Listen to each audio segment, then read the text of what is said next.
वहाँ पर पाकिस्तान में एक तरफ ऑर्गेनाइजेशन ऑफ इस्लामिक कोऑपरेशन के 57 देशों के फॉरेन मिनिस्टर्स की नाकाम मीटिंग चल रही है, लेकिन दूसरी तरफ उसी समय यूनाइटेड अरब एमिरेट्स ने अपनी आर्मी डेलीगेशन को भारत भेजकर सारा खेल ही पलट दिया है। UAE organisation of Islamic cooperation के 57 देशों में सऊदी अरब के बाद नंबर 2 की हैसियत रखता है और अब उसी ने साफ कर दिया है कि वो पाकिस्तान नहीं बल्कि भारत के साथ न सिर्फ आर्थिक बल्कि सैन्य संबंध भी मजबूत करेगा। यूनाइटेड अरब एमिरेट्स की फॉरेन पॉलिसी में रिसेंटली कुछ सालों में बहुत ही बड़े बड़े चेंजेस देखने को मिल रहे हैं। यूएई ने इजराइल के साथ अपने संबंध सामान्य कर लिए हैं। भारत के साथ भी यूनाइटेड अरब एमिरेट्स के संबंध लगातार मजबूत हो रहे हैं। यूएई अब फलस्तीन और कश्मीर मुद्दे के कारण भारत और इजराइल से पंगे बिल्कुल नहीं ले रहा है, बल्कि फलस्तीन की तरह यूएई पाकिस्तान और पाकिस्तान जो कश्मीर का प्रोपेगेंडा फैलाता है उसको कम्प्लीटली इग्नोर करके भारत के साथ लगातार कोऑपरेशन को बढ़ा रहा है। भारत के साथ मिलिट्री टाइज स्थापित कर रहा है, न सिर्फ डिप्लोमेटिक बल्कि ट्रेड और इकोनॉमिक टाइज भी मजबूत करने की कोशिश कर रहा है। यूएई ने कुछ साल पहले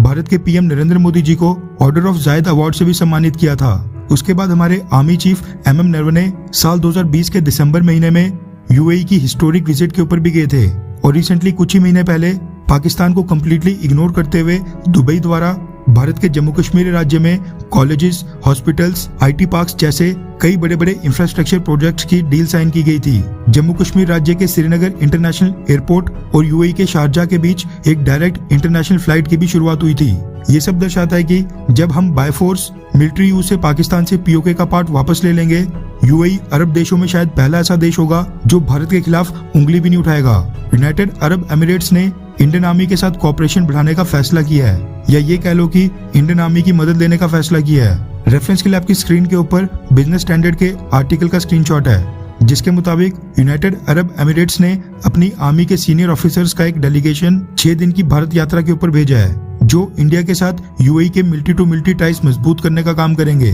रिपोर्ट्स के मुताबिक यूएई चाहता है कि ट्रूप्स की ट्रेनिंग प्रोसेस में इंडियन आर्मी यूएई आर्मी की मदद करे, उनको बताए कि कैसे इंडियन आर्मी अपने सोल्जर्स को ट्रेन करती है, क्या क्या प्रोसीजर्स होते हैं, क्या क्या फेसेस होते हैं, ताकि यूएई भी अपनी आर्मी में वैसी कुछ ट्रेनिंग एक्सरसाइजेस और प्रोसेसेस को जोड़ सके। यूएई आर्मी का डेलीगेशन 6 दिन की विजिट के दौरान इंडियन आर्मी के कुछ ट्रेनिंग इंस्टीट्यूट्स को भी विजिट करने वाला है। इसी के साथ इस विजिट के दौरान यूएई आर्मी और इंडियन आर्मी के बीच पहली बार स्टाफ टॉक्स भी होंगी, जिनको army to army staff talks कहा जाता है। ये टॉक्स मार्च 25 से 26 को मिलिट्री इंजीनियरिंग कॉलेज पुणे में होंगी, जिसमें दोनों देशों की आर्मी का डेलीगेशन सीनियर आर्मी ऑफिसर्स आमने सामने बैठकर मिलिट्री टॉक्स करेंगे और ये तय करेंगे कि कैसे दोनों देशों की सेनाएं आपस में कोऑपरेशन और तालमेल को आगे बढ़ा सकेंगी। यूएई चाहता है कि ट्रेनिंग प्रोसेस के ऊपर दोनों देशों की आर्मीज के बीच कोई मेमोरेंडम ऑफ अंडरस्टैंडिंग साइन हो। इसके साथ ही यूएई भारत के साथ डिफेंस टेक्निकल कोऑपरेशन को भी बढ़ाना चाहता है और चाहता है कि इंडियन आर्म्ड फोर्सेस